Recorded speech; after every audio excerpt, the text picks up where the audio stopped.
안녕하세요. 하트앤서울 복음방송 주안의 하나 4부 시작합니다. 주안의 하나 4부는 데이비드 그레고리의 책 예수와 함께한 저녁 식사를 읽고 함께 나누는 책 읽는 그리스도인과 은혜의 설교, 성경의 인물들과 사건을 만나는 바이블 드라마가 준비되어 있습니다. 먼저 책 읽는 그리스도인으로 이어집니다.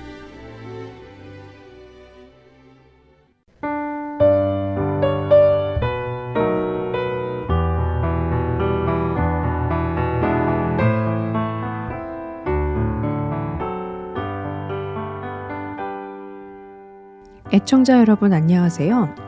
성도들에게 추천해드릴 만한 신앙서적을 읽고 내용 속에서 우리가 생각해 볼 것들을 함께 나누는 시간, 책 읽는 그리스도인 시간 진행의 정지혜입니다. 여러분과 데이비드 그레고리 작가가 쓴 예수와 함께한 저녁 식사라는 책을 중심으로 이야기를 나누기 시작했습니다. 사람들이 만들어낸 종교를 믿는 사람들의 이야기를 들어보면 공통적인 가치관이 하나 있습니다. 그것은 착하게 사는 것이 곧 신에게 인정을 받는 길이라는 가치관입니다. 조금 더 자세히 말하자면 이 가치관은 사람들이 잘못을 저지르고 죄를 저지르는 것을 인정합니다. 그러나 사람들이 항상 죄만 저지르는 것은 아니고 선한 일도 한다는 것이지요. 그렇기에 한 사람의 생애를 평가할 때에 그 사람이 살면서 선한 일을 더 많이 했는가, 악한 일을 더 많이 했는가를 가지고 평가할 것이라는 생각을 가지고 있습니다. 더욱이 흥미로운 것은 선한 일을 악한 일보다 더 많이 한 사람이라면 신에게 선하다고 인정을 받고 악한 일을 선한 일보다 더 많이 한 사람이라면 신에게 악하다고 인정을 받는다고 생각한다는 것이지요. 어떻게 보면 합리적인 생각처럼 느껴지기도 합니다. 내가 행한 선한 일이 10개이고 악한 일이 8개라면 나의 선함은 2개다라고 말할 수 있다면 말입니다. 그래서 실제로 많은 종교에서는 이런 이유로 선을 행합니다. 그렇게 하여 내세를 위한 공덕을 쌓아놓지요. 이 책의 주인공 닉과 예수님의 대화에서도 이 부분이 언급됩니다. 이슬람이 믿는 알라시는 사람이 착한 일을 충분히 했다면 나쁜 짓 정도는 너그럽게 봐주고 천국으로 가게 해줄 것으로 믿어진다고 말입니다. 하지만 이러한 가치관이 아무리 그럴듯하다 하더라도 이런 일이 벌어질 가능성이 없다는 것은 이미 우리가 살고 있는 이 세상에서도 증명되고 있습니다. 생각해 보시지요. 몇 년 전 캘리포니아 로컬길에서 6중 추돌 교통사고가 있었습니다. 40마일 규정 속도의 로컬길에서 니콜 린튼이라는 한 여성이 빨간불을 무시하고 시속 130마일로 달려 다른 차 6대와 충돌하는 큰 사고였지요. 워낙 빨리 달렸기에 이 사고로 인하여 6명이나 사망했습니다. 특히 사망한 사람들 중에는 임산부와 이제 1살이 안 된 아기도 있었지요. 사고를 낸 니콜 린튼이라는 여성은 6건의 살인과 5건의 과실치사 혐의로 기소가 되었습니다. 그런데 그녀의 직업이 알려지며 사람들은 깜짝 놀라게 되었습니다. 왜냐하면 그녀의 직업은 사람을 살리는 간호사였기 때문이지요. 그녀는 평소 병원에서 병든 사람을 치료하고 죽어가는 사람들을 살리는 일을 하던 사람이었습니다. 그렇다면 그녀에 대한 판결은 어떻게 해야 하는 것일까요? 방금 우리가 한 사람이 살아간 그 삶을 평가할 때 그 사람이 선한 일을 한 것이 악한 일을 한 것보다 더 많다면 그 사람은 선한 사람으로 인정해주고 천국에 보내주는 것이 합리적인 것으로 받아들여진다면 니콜 린튼이라는 여성은 어떻게 평가받아야 하는 것입니까? 그녀가 간호사라는 직업을 통해 도움을 주고 살리는 데에 기여한 사람이 6명보다 더 많다면 그녀의 죄는 사라지는 것인가요? 그녀가 살린 사람이 죽인 사람보다 더 많으니 그녀는 무죄가 되는 것입니까? 만일 캘리포니아의 재판정에서 그녀가 평소에 사람을 살린 일이 많으니 이번에 교통사고로 인명피해를 낸 것은 눈 감아주겠다, 없던 것으로 하겠다라고 판결한다면 사람들의 반응은 어떨까요? 아마도 무슨 말도 안 되는 판결을 내리느냐며 항의하지 않을까요? 정의라는 것은 잘한 것에 대한 상이 있다면 잘못한 것에 대해서는 대가가 있는 것이 당연한 것이지요. 잘한 것으로 잘못한 것을 덮는 것은 정의가 아니기 때문입니다. 그럼에도 불구하고 사람들은 하나님의 재판정에서 그런 일이 일어날 것을 기대합니다. 자신들이 믿는 신의 재판정에서 그런 일이 일어날 것이라고 생각하지요. 그것은 스스로 모순에 빠지는 일입니다. 책 속의 닉에게 예수님은 작은 명함을 하나 건네줍니다. 그리고는 닉이 생각하는 최고의 인물을 하나 고르라고 합니다. 닉은 마더 테레사를 고르지요. 그리고 그 이유는 그녀가 모든 사람에게 성녀로 추앙받기 때문이라고 하지요. 예수님은 닉에게 이번에는 닉이 생각하는 최악의 인물을 고르라고 합니다. 닉은 히틀러를 꼽습니다. 예수님은 닉에게 그 작은 명함의 가장 위쪽에 마더 테레사를 적고 가장 아래쪽에 히틀러를 적으라고 하시죠. 그리고 닉 자신은 그 사이 어디쯤에 위치하는지 생각해보고 적으라고 하십니다. 닉은 잠시 고민합니다. 만일 마더 테레사 근처에 이름을 적으면 잘난 척 하는 것처럼 보일 것 같고 그렇다고 자기 스스로를 히틀러 근처에 갈 만큼 나쁜 사람이라고 생각하지도 않기 때문이었지요. 여러분이시라면 어디쯤에 여러분의 이름을 적어 넣으실 것 같으신가요? 아마 우리 대부분은 닉과 같은 곳에 이름을 적지 않았을까요? 그렇습니다. 닉은 자신의 이름을 중간에서 약간 위에 적었습니다. 사람들은 자기 스스로의 인간성을 판단할 때 평균보다 약간 위에 있다고 평가합니다. 자신은 성인군자는 아니지만 그렇다고 대학살자 같은 악인도 아니고 그렇게 나쁜 면도 없지는 않지만 그래도 평균 이상은 된다고 말입니다. 예수님은 닉에게 이제 하나님의 관점에서 마더 테레사, 닉, 그리고 히틀러의 위치를 알려주십니다. 예수님은 명함을 세로로 세우시더니 이 카드가 시카고에 있는 시어스타워 맨 아래 주춧돌 위에 놓는다고 가정해 보자고 하십니다. 그리고 하나님의 도덕적 기준은 그 타워 꼭대기인 100층 높이에 있다고 하시지요. 그리고는 이렇게 말합니다. 히틀러는 지극히 악랄했고 마더 테레사는 커다란 자비를 베풀었으니 둘의 차이는 큽니다. 그렇지만 마더 테레사가 행한 나름의 덕행 역시 하나님과의 격차를 메우기엔 히틀러만큼이나 멀리 떨어져 있다는 것입니다. 두 사람 모두 죄인이고 각자 나름의 공과에 따라 하나님으로부터 멀리 떨어져 있습니다. 라고요. 결국 이것은 어느 누구도 하나님의 기준에 도달할 수 없다는 사실을 말해주는 것이지요. 하나님의 은혜가 깨달아지기 위해서 우리는 자기 자신의 실체를 먼저 볼 수 있어야 합니다. 자신의 실체는 자신이 생각하는 것만큼 그렇게 선한 존재가 아니라는 것, 그리고 하나님의 기준은 우리의 행위로는 결코 도달할 수 없는 것을 말입니다. 온전한 선, 온전한 의를 가지신 하나님의 그 기준은 티끌만한 죄도 악함도 용납될 수 없기 때문입니다. 나 스스로를 과대평가하는 것에서 벗어나 내가 하나님의 기준에 얼마나 못 미치는 사람인가를 보게 되는 것이 은혜의 시작이며 아무리 내가 선한 일을 많이 했다 하더라도 그 선한 일들이 나의 악행을 덮어주지 못한다는 사실을 깨닫는 것이 하나님의 은혜 앞으로 우리를 이끌어갑니다.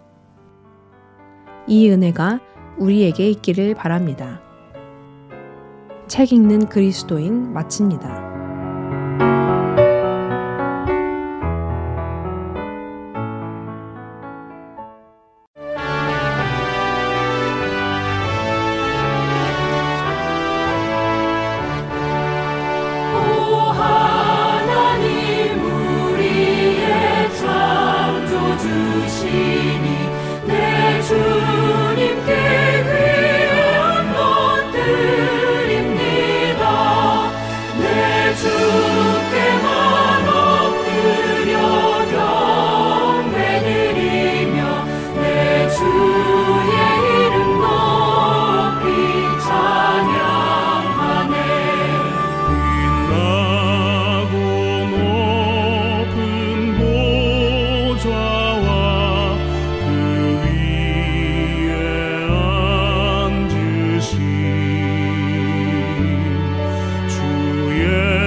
은혜의 설교로 이어드립니다.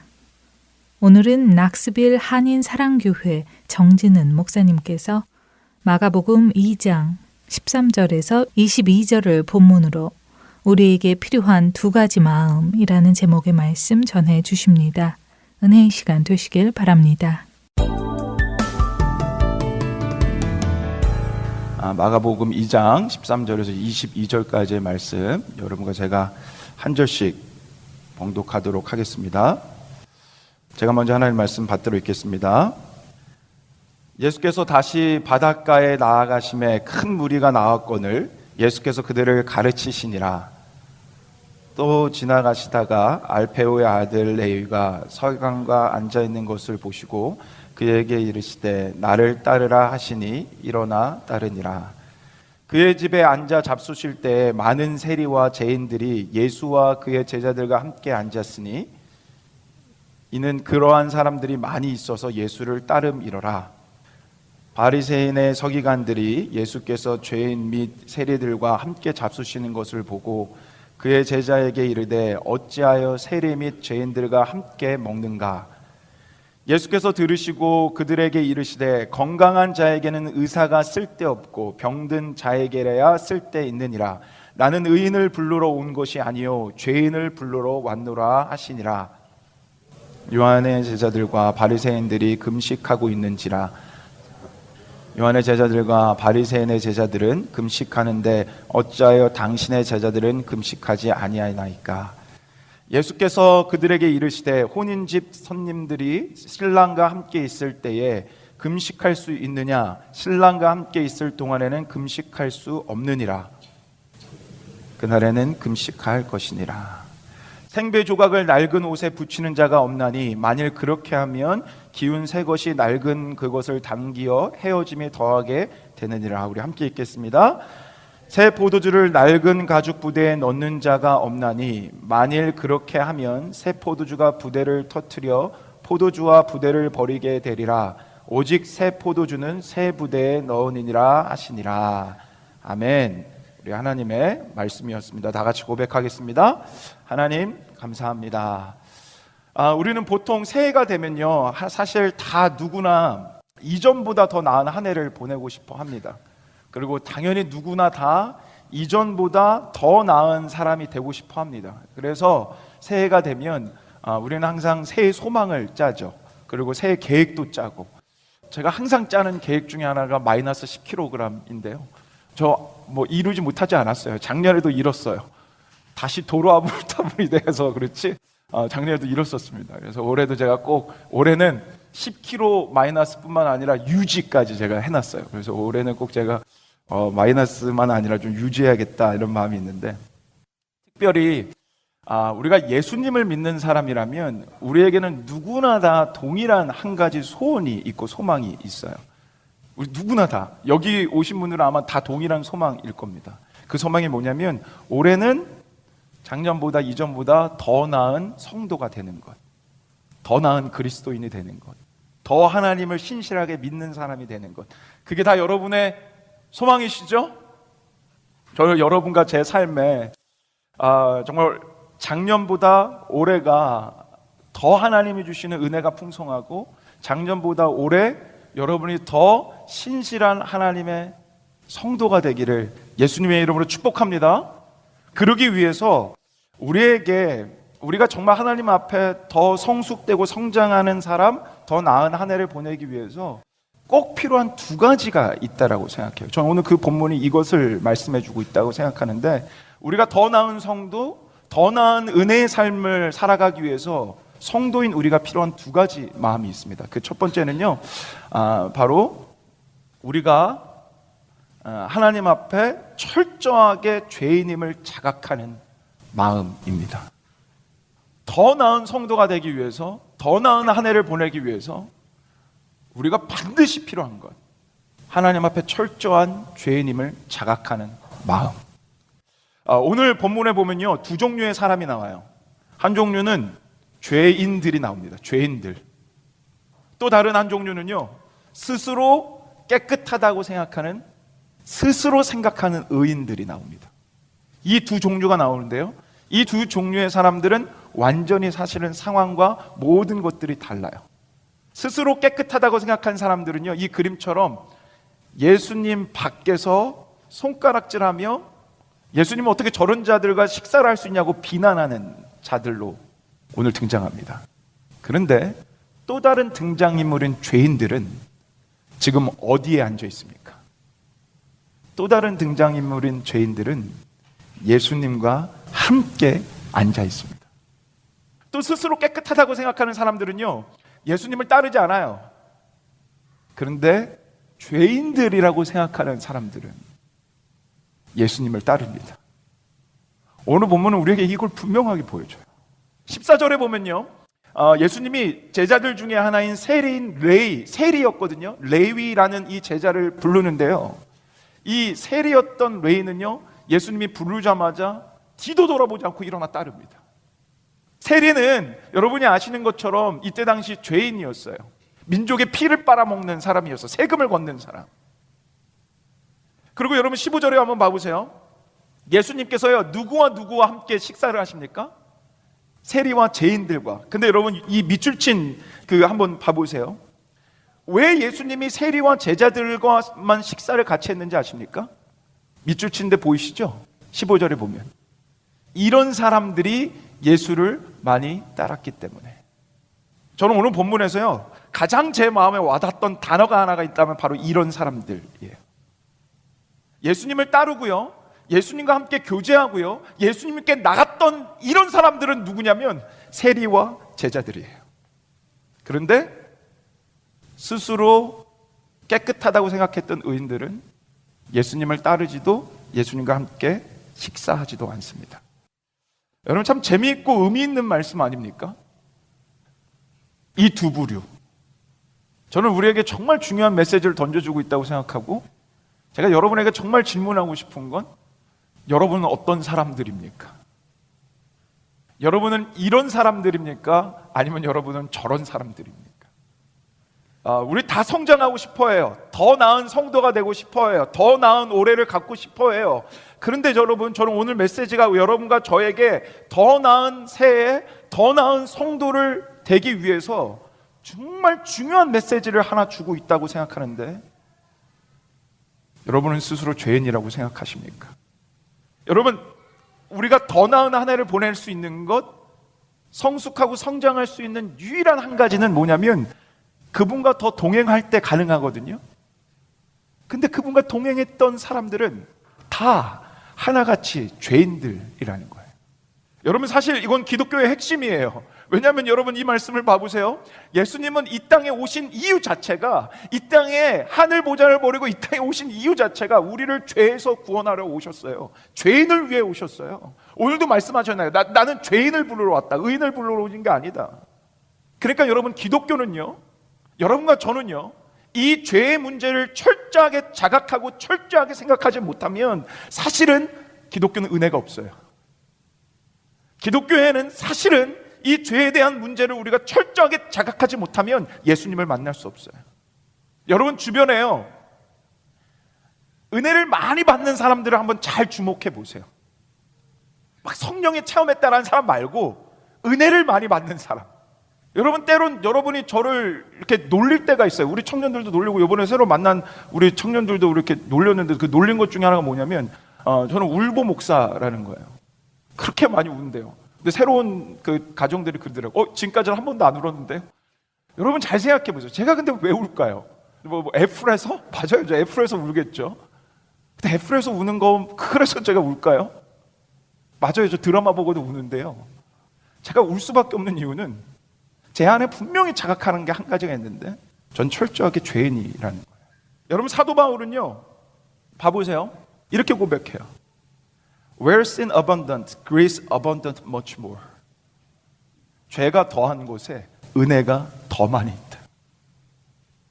사도 바울은요, 자기의 목숨을 바치는 사람이 돼요. 예수님 때문에. 자신의 전 인생을 하나님께 바치는 자가 돼요. 근데 그가 뭐라고 고백하는지 아십니까? 우리 이 고백을 한번 같이 고백해 봤으면 좋겠습니다. 함께 고백합니다. 시작. 미쁘다 모든 사람이 받을 만한 이 말이요 그리스도 예수께서 죄인을 구원하시려고 이 세상에 임하셨다 하였도다. 죄인 중에 내가 개수니라. 여러분, 사도 바울이 죄를 많이 졌기 때문에 나는 죄인 중에 개수다, 내가 죄인 중에 가장 큰 죄인이다 라고 고백했을까요? 여러분, 사도 바울은 사실 여러분과 저보다 훨씬 잘 사는 사람이에요. 여러분, 사도 바울은 여러분과 저보다 훨씬 더 윤리적이고 도덕적인 사람이에요. 그가 얼마나 율법적인 사람이었는데요. 여러분은 어디다가 명함도 못 내밀 정도로 그는 정말 깨끗하게 살았던 사람이에요. 그런데 그가 죄인 중에 가장 큰 죄인이라고 고백해요. 여러분, 우리는 한 가지 착각하는 게 있는데 뭐냐면, 죄에 대해서 얘기할 때 우리는 항상 도덕적인 죄를 생각해요. 윤리적인 죄를 생각해요. 도덕질한 걸 생각해요. 예전에 잘못한 걸 생각해요. 아니에요. 성경이 말하는 죄는 그게 아니에요. 만약에 그거였다면 바울이 아니라 바나바, 그 강도를 썼겠죠. 바라바. 예수님이 죄인을 구원하러 오셨다면 바로 내가 죄인 중에 개수다라고 고백하면서, 이 고백이 있었던 사도 바울은요, 그래서 어떤 고백을 동시에 했는지 아세요? 죄인 중에 내가 개수다라고 고백하였던 이 사도 바울이요, 동시에 했던 고백은 이 고백이에요. 나의 나됨은 다 하나님의 은혜다. 하나님 앞에 철저하게 죄인임을 자각하고 자기가 정말 하나님 앞에 절대로 나아갈 수 없는 죄인을 고백한 그가 할 수 있었던 고백은, 그렇기 때문에 내가 모든 거, 내 인생의 모든 거 하나님의 은혜입니다. 여러분, 이게 기독교의 공식이에요. 여러분이요, 올 한 해 정말 하나님의 은혜를 받으며 누리며 살아가고 싶어요? 여러분이 정말 올 한 해 하나님의 말할 수 없는 그 선하심을 맛보고 싶으세요?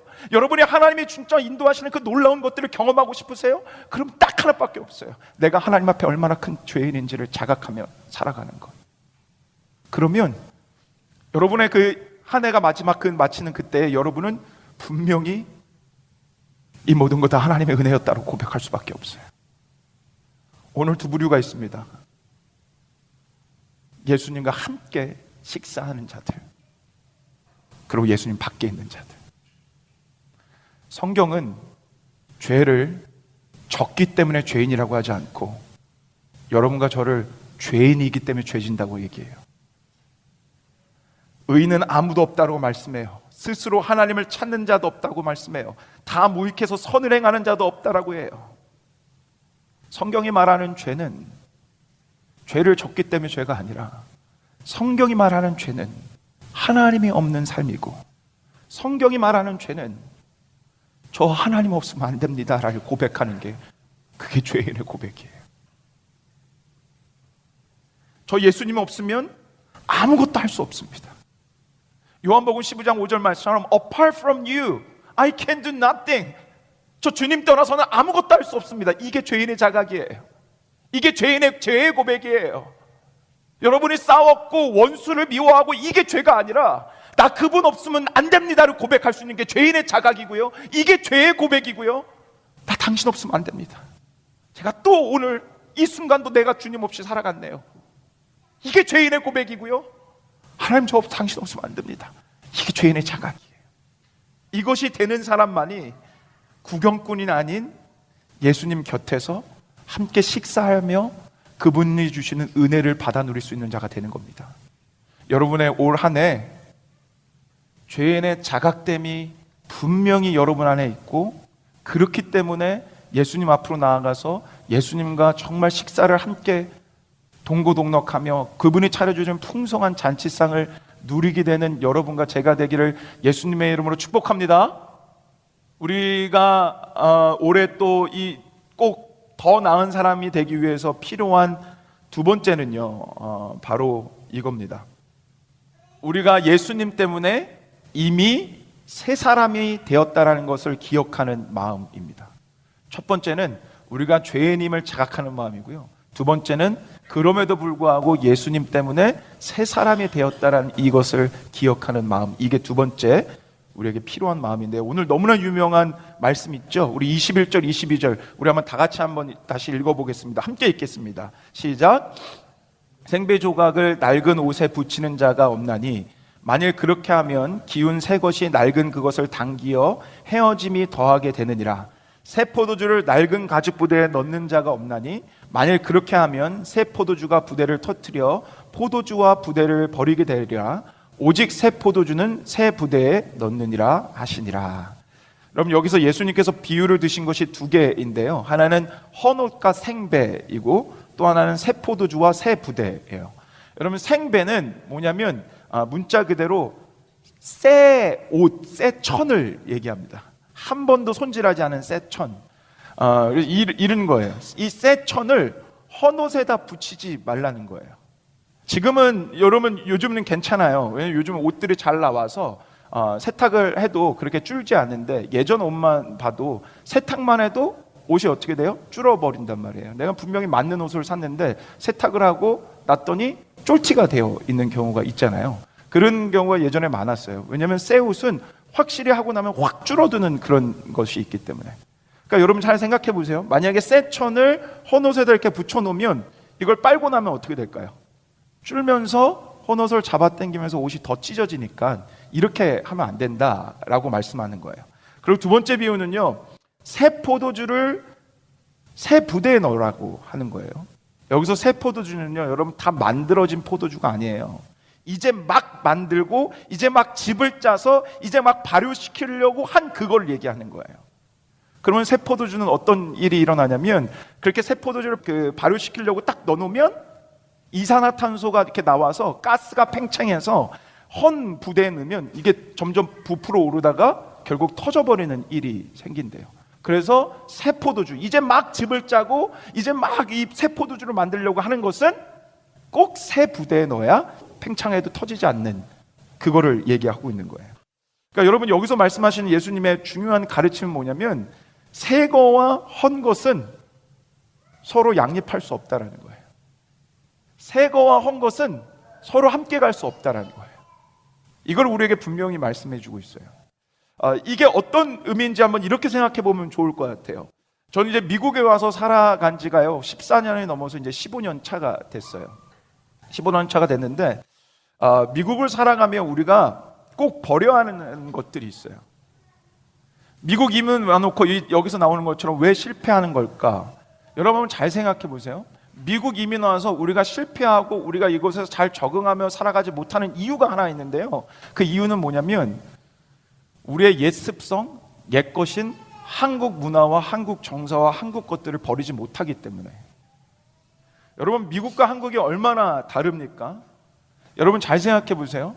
제가 처음에 와서 지금까지도 스트러글링하고 있고 지금까지도 제가 이거를 버려가고 있는 것 중에 하나가 있는데, 그게 뭐냐면 여러분 기다림이에요. 기다림.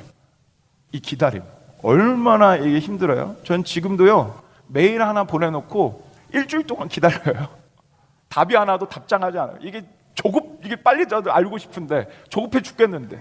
근데 만약에 이것을 버리지 못하고 한국처럼, 아니 이 공기관과 가서도 이게 빨리빨리 못하는 거야. 만약에 승질 내고 한다면 그 사람은 미국에 적응하며 살아갈 수 없어요. 그 사람은 실패할 수밖에 없죠. 그리고 여러분, 한국은요 사실은 주먹구구식으로 밀어붙이면 돼요. 근데 여긴 밀어붙여도 절대로 되지 않아요. 다 절차가 있어요. 만약 내가 한국식을 생각해서 그냥 막 밀어붙인다면 여러분, 미국에서는요 적응하며 살아가지 못해요. 여러분이 미국으로 이민 왔다면 여러분이 버려야 되는 건 한국적인 생각, 한국적인 정서, 한국적인 문화들을 버려야 이 미국에서 여러분 잘 적응하며 살아갈 수 있어요. 근데 여러분과 저는요, 지금 예수님이 말씀하시는 건 뭐냐면, 이미 여러분은 세상에 있었던 자인데, 세상에만 속해 있던 자인데, 세상 나라 사람인데, 이제 여러분과 저는 예수님 때문에 하나님 나라의 시민권자가 됐고 하나님 나라 사람이 됐다는 거예요. 그렇다면 여러분과 제가 해야 되는 건, 여러분이 갖고 있었던 올드 그 자아, 여러분들이 갖고 있었던 올드 그 생각들, 세상적인 가치관들, 세상적인 버릇들, 습관들을 버려야만 하나님 나라에서 그 시민권자로 제대로 살아갈 수 있다라고 예수님이 말씀하는 거예요. 제가 예전에 한번 말씀드린 적이 있는데요, 성공하는 사람들의 7가지 습관이라는 이 책을 쓴 스티븐 코비라는 유명한 이 학자가 있잖아요. 이분이 성공한 사람들을 평생을 관찰했는데, 성공한 사람들을 관찰해 보니까 거기에 중요한 습관이 하나 있다는 거예요. 저는 이 메시지가요 저에게 정말 참 너무나 귀하게 와닿는데, 이분이 뭐라고 얘기하냐면 성공한 사람들은 새로운 목표를 세우지 않는답니다. 성공한 사람들에겐 누구나 다 오답 노트가 있대요. 그래서 그들은 새로운 목표를 삼아서 저처럼 아까 마이너스 10kg 그리고 10kg 유지하기 이게 아니라 왜 내가 10kg를 못 뺐을까를 연구하고 내가 10kg를 빼지 못했던 나쁜 습관들이 뭐가 있지를 발견해서 그거를 버리는 습관을 갖는데요. 그 버리는 목표를 갖는데요. 자신이 나아가게 하지 못했던 옛 잘못된 습관들을 버리는 것을 목표로 삼아서 그걸 버려가며 앞으로 나간다라는 거예요. 저는 너무나 중요한 영적 메시지라고 생각해요. 여러분과 저는요 새로운 피조물이 됐어요. 이전 것은 지나갔으니 보라 새 것이 되었도다. 여러분 믿으십니까? 아멘이십니까? 그렇다면 여러분과 제가 해야 되는 중요한 한 가지는 버리는 훈련이에요. 그게 여러분 성경의 가르침이에요. 예수님이 이미 에베소서에서 골로새서에서 분명히 뭐라고 말씀하셨냐면 옛사람을 벗어버려라. 저는 오늘 여러분과 제가 분명하게 오늘 이 자리에서 여러분이 기도하고 예배 나가기 전까지 여러분이 하나님 나라에서 살아가지 못하게 만드는 옛 자아가 뭐가 있는지, 옛 습성이 뭐가 있는지, 옛 습관이 뭐가 있는지를 발견하고 올 한 해 그것을 벗어버리는 한 해가 됐으면 좋겠어요. 성경 많이 읽기, 통독하기 이게 아니라 그렇게 못하게 하는 여러분을 잡고 있었던 세상적 가치관과 세상적 습관이 뭔지를 한번 여러분 진심으로 한번 기도하며 고민하며 발견하셔서 진짜 새 사람 된 그 나라의 사람으로 나아가게 되는 그 기도를 오늘 하고 돌아갔으면 좋겠어요. 근데 제가 그 중에 우리가 동일하게 해야 되는 한 가지가 있다고 생각하는데 그 한 가지 생각은요 관점 전환이라고 생각해요. 여러분 오늘 말씀은 예수님이 이 새 포도주를 얘기하셨던 이유는 뭐냐면 금식 논쟁 때문에 그렇거든요. 바리새인들이 왜 예수님과 예수님 제자들은 금식을 하지 않으세요? 이 논쟁을 했어요. 여러분 근데 바리새인이 왜 이 논쟁을 물어봤는지 아세요? 바리새인이 물어봤던 이유는 딱 한 가지예요. 금식해야 그들은 의인이 될 수 있다라고 생각했거든요. 금식을 해야 그들은 하나님 앞에 올바른 사람이 될 수 있다라고 생각했거든요. 근데 그들 앞에 예수님이 뭐라고 말씀하시냐면 금식을 해야 올바른 사람이 되는 거라 아니라 금식을 해야 의인이 되는 것이 아니라 나를 믿으면 너희는 벌써 의인이 됐고 하나님 앞에 하나님의 백성이 됐어. 이 관점의 전환을 분명하게 우리에게 주고 있거든요. 저는 여러분과 제가 여러분이 버려야 되는 옛 습성 중에 하나는 관점, 여러분의 생각이라고 생각해요. 여러분 말씀 왜 보세요? 여러분 기도 왜 하세요? 고민해보고 가보세요. 여러분 말씀 왜 보십니까? 기도 왜 하십니까? 기도해서 뭔가를 얻어내기 위해서 하십니까? 말씀 보지 않으면 여러분은 의인이 되지 않습니까? 여러분이 오늘 제가 정말 레디컬하게 도전하고 여러분에게 정말로 질문하고 돌아가고 여러분 생각해 봤으면 좋겠는 건 여러분 말씀과 기도 왜 하세요? 우리가 말씀 보고 기도하고 예배하는 이유는요 여러분이 더 복받기 위해서도 아니고요 여러분이 기도해서 하나님께 뭔가를 좋은 것을 얻어내려고 하는 것도 아니고요 여러분의 말씀을 보기 때문에 의인이 하는 것도 아니고요 여러분은 이미 새로운 피조물이기 때문에 말씀 보고 기도하는 거예요. 나는 이미 하나님의 사람이기 때문에 그 나라에 속한 사람이기 때문에 그 나라에 속한 자로 말씀과 기도 없이 살아가면 안 되는 자가 된 거예요. 여러분 왜 죄 지면 안 됩니까? 새 포도주가 된 여러분과 저에게 죄에 대한 관점도 변해야 돼요. 왜 죄 지면 안 돼요? 죄 지면 여러분 멸망받으니까요? 심판받으니까요? 죄 지면 하나님이 싫어하시니까요? 여러분 죄 지면 구원받은 것을 잃어버리기 때문에 죄 지면 안 됩니까? 여러분이 분명히 관점을 전환해야 되는 건 뭐냐면 여러분이 죄를 짓지 말아야 되는 건 여러분이 심판받을까 봐가 아니라 여러분은 이미 하나님의 사람이 됐기 때문에 죄는 성도인 여러분 앞에 수치이기 때문에 안 하는 거예요. 새 사람이 되고 의인이 된 여러분에게 죄는 명예스럽지 않은 삶이기 때문에 죄를 안 짓는 거예요. 죄송하지만 여러분, 정말 예수님 믿어도요, 죄 진다고 여러분 구원이 탈락되거나 하지 않아요. 죄 져도 하나님 용서해 줄 거예요. 죄 져도 여러분 구원 받아요. 여러분의 죄보다 은혜가 더 크기 때문에. 죄를 지었기 때문에 죄를 지면 심판받을까 봐 우리는 죄를 안 짓는 게 아니라, 죄 지면 하나님께 벌 받을까 봐 우리는 죄 안 짓는 게 아니라, 하나님의 백성으로 새 포도주가 된 내가 죄를 지으면 수치이기 때문에, 명예롭지 않기 때문에 우리는 죄를 안 짓기 위해 발버둥 치는 거예요. 오늘 전 여러분들이 이런 관점의 전환과 여러분의 잘못된 생각과 여러분이 하나님 나라 백성으로 살아가지 못하게 하는 그 것들이 뭐가 있는지를 오늘 기도하며 발견하셔서 버리고 가는 이 축복이 오늘 이 시간 있기를 예수님의 이름으로 축복합니다. 할렐루야. 두 가지가 우리에게 필요합니다. 우리가 진짜 올 한 해 여러분이 더 나은 성도가 되기 위해서, 그리고 정말 여러분이 은혜로운 한 해를 보내기 위해서 여러분 오늘 이 두 가지를 꼭 기억했으면 좋겠어요. 올 한 해 꼭 기억했으면 좋겠고 평생 기억했으면 좋겠어요. 여러분이 죄인이라는 그 사실, 나를 위해 이 세상에 예수님 그래서 오셨다라는 그 사실, 그래서 나는 예수님 없이는 아무것도 할 수 없다는 그 통회하는 그 마음, 죄인이라는 자각되는 그 마음, 그 사람만이 예수님께 나갑니다. 그 사람만이 예수님을 따릅니다. 두 번째, 그럼에도 불구하고 예수님 때문에 의인으로 만들어주신 그 하나님의 놀라운 그 은혜, 나는 이미 새 사람이 되었다라는 그 자각, 그렇기 때문에 옛 것들을 버리는 그것 습관이, 그 삶의 패턴이 여러분의 2024년 한 해에 일어나는 하나님의 은혜가 있기를 예수님의 이름으로 축복합니다.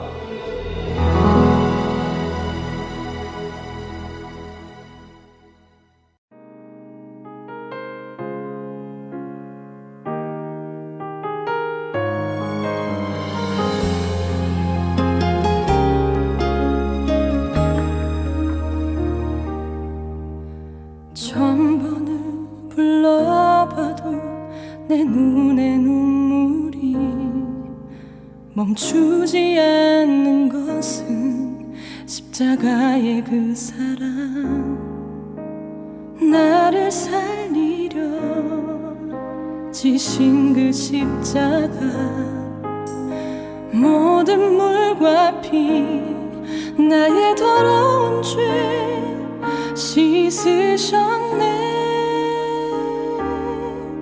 나를 향한 그 사랑, 생명을 내어 주사 영원한 생명을 내게 주심을 감사해. 천번을 불러도 내 눈에는 눈물이 멈추지 않는 것은 십자가의 그 사랑, 나를 살리려 하늘 보좌 버리신, 나를 사랑하신 분, 그분이 예수요.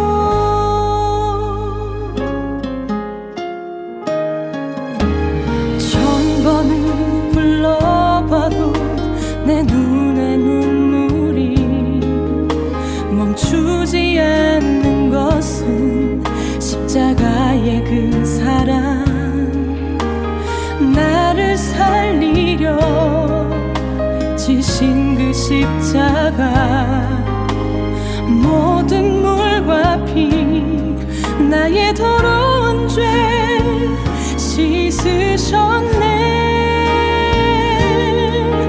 나를 향한 그 사랑, 생명을 내어 주사 영원한 생명을 내게 주심을 감사해.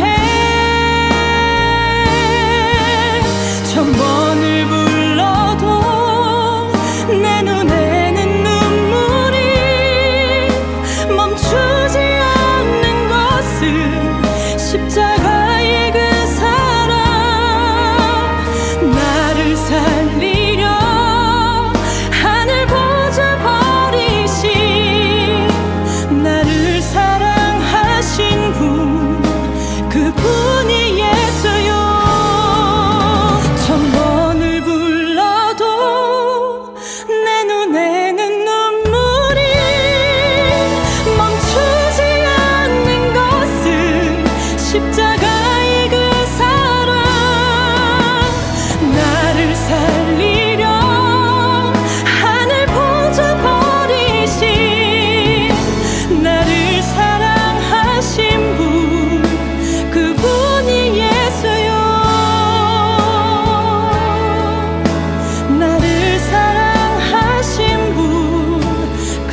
하트앤 서울 복음방송은 봉사자분들의 손길을 거쳐 깨끗한 음질로 생명이신 예수 그리스도를 전하는 선교회입니다.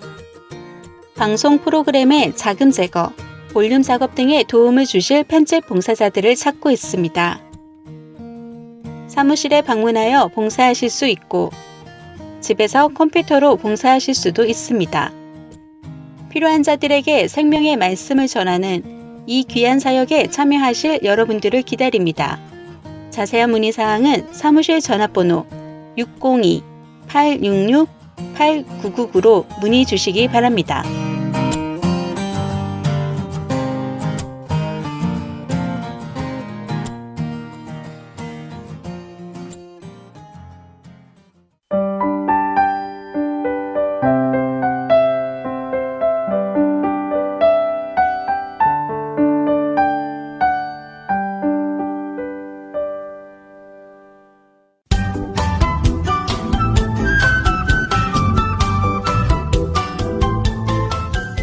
시청자 여러분 안녕하세요.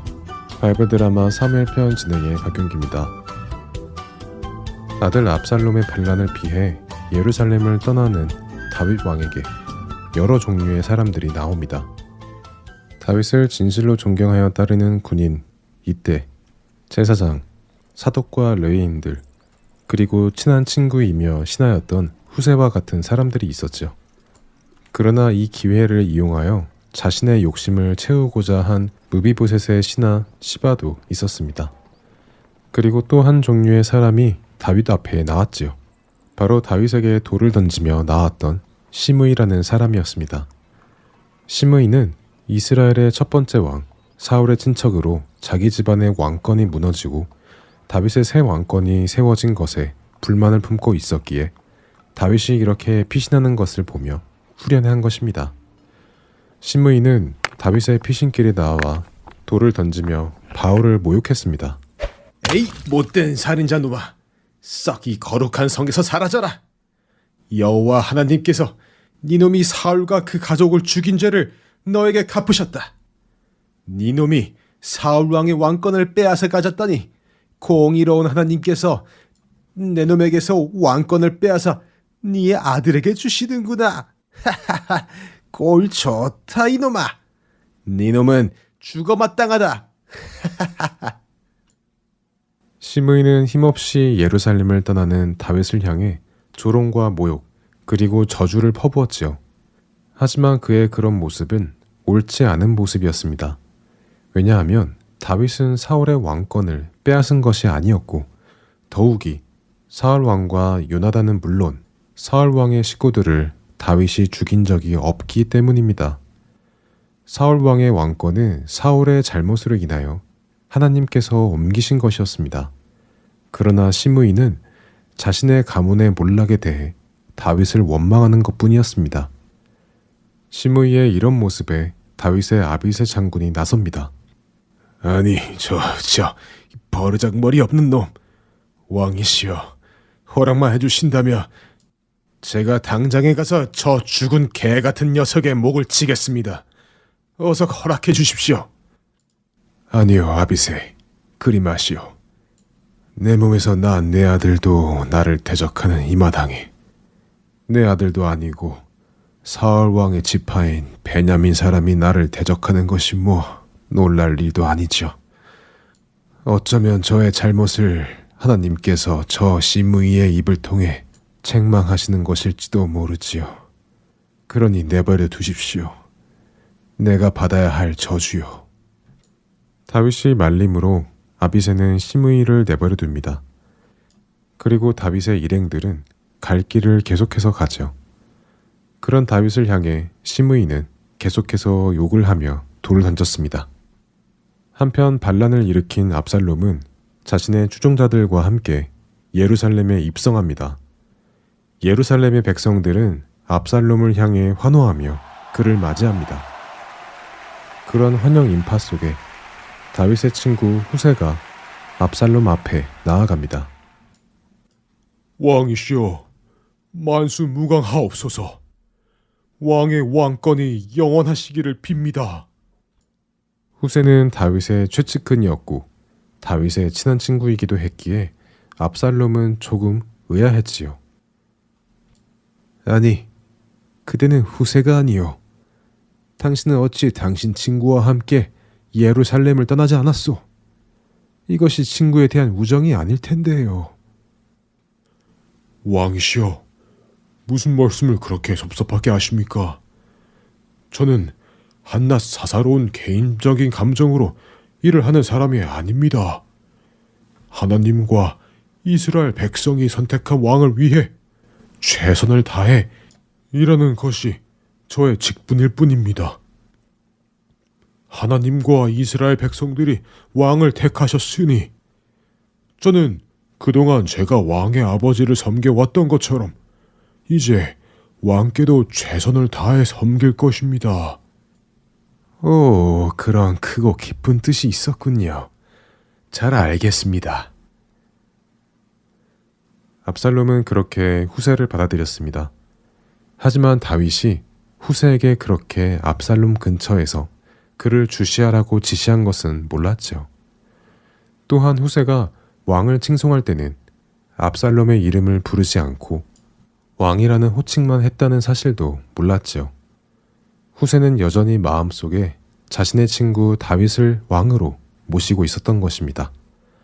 예루살렘 왕궁을 장악한 압살롬은 다윗이 걱정했던 대로 스스로 생각하여 일하는 것이 아니라 배신자 아히도벨의 지시를 따랐습니다. 아히도벨님, 이제 이렇게 성에 들어왔는데 이제 뭘 해야 합니까? 이제 예루살렘의 왕으로 들어오셨으니 왕이 진짜 왕이신 것을 보여주셔야지요. 그걸 어떻게 보여줍니까? 다윗이 도망치며 자신의 후궁들을 성에 버려두고 갔습니다. 그러니 왕께서는 다윗의 그 후궁들을 데려다가 동침하십시오. 그렇게 되면 이스라엘 백성들은 압살롬 왕께서 전 왕의 모든 권세를 가지게 된 것을 알게 될 것입니다. 아, 그래도 되는 것입니까? 알겠습니다. 그러면 그렇게 하겠습니다. 압살롬은 그렇게 아히도벨의 말을 듣고 해서는 안 되는 일을 하기 시작했습니다. 이스라엘 온 백성이 보는 앞에서 자신의 아버지의 후궁들과 동침을 하는 끔찍한 죄를 저지른 것입니다.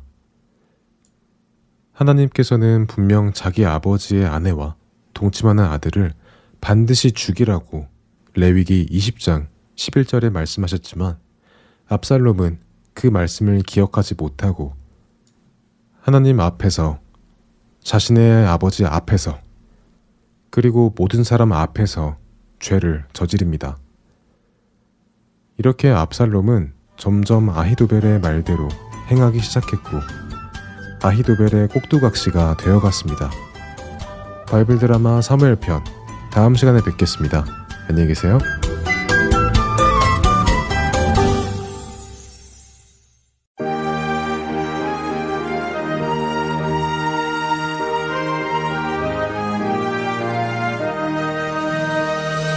정결하게 하는 셈이 나의 앞에 있도다. 성령께서 권고하심 죄 씻으라 하시네. 찬양하리 찬양하리 죽임당한 어린 양 주께 영광 돌리어라.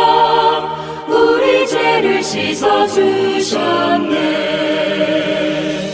나의 가는 길이 좁고 내 뜻대로 안 돼도 모든 욕심 다 버리고 주만 따라가겠네. 찬양하리 찬양하리 죽임당한 어린 양 찬양하리 영광 돌리어라 우리 죄를 씻어주셨네.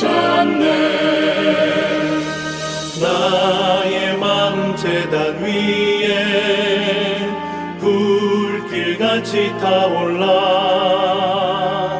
영원토록 찬양하며 주께 영광 돌리네.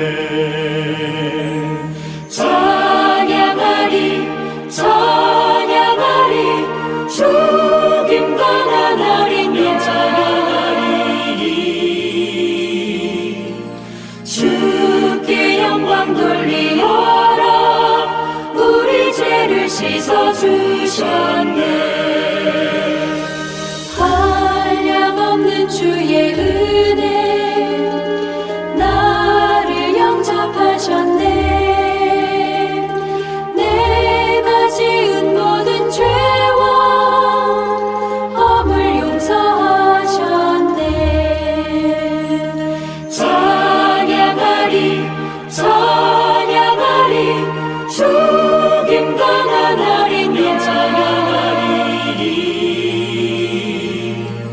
주께 영광 돌리어라 우리 죄를 씻어주셨네.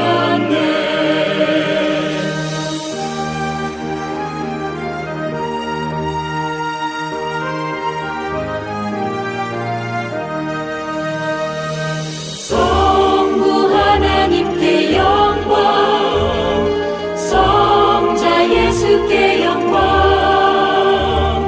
성령님께 또한 영광 모두 돌려드리세. 찬양하리 찬양하리 죽임 당한 어린 양 주께 영광 돌리어라 우리 죄를 씻어주셨네.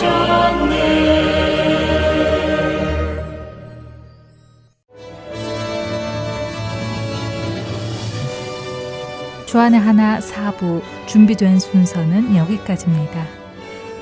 언제나 주 안에서 기뻐하며 감사하는 하루하루가 되시길 소망하며 다음 이 시간 다시 찾아오겠습니다. 고맙습니다.